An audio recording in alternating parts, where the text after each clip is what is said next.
Once upon a time in ancient India, a young man named Kavi lived in a small village.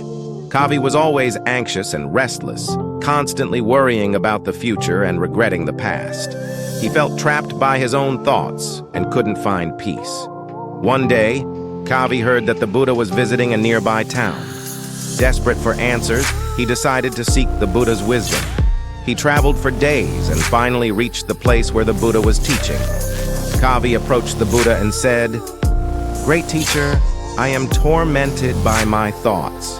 I cannot find peace. Please help me."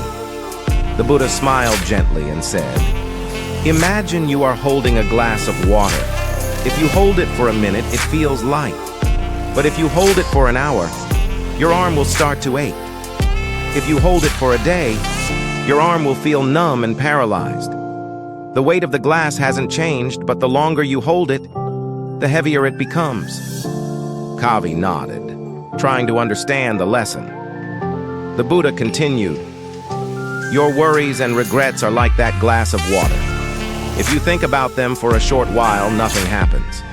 Think about them longer, and they begin to hurt. Think about them all day, and you feel paralyzed, incapable of doing anything. Remember to put the glass down." Kavi was struck by the simplicity and truth of the Buddha's words.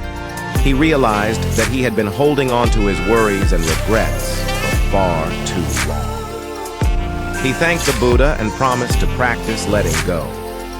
From that day forward, whenever Kavi found himself dwelling on the past or worrying about the future, he remembered the Buddha's advice.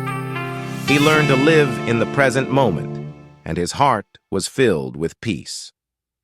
Kavi's life transformed. He became a source of inspiration for others in his village, teaching them the same lesson he had learned from the Buddha: to let go of unnecessary burdens and live in the present moment. And so, the wisdom of the Buddha brought tranquility not only to Kavi, but to all who heard his story and followed his example.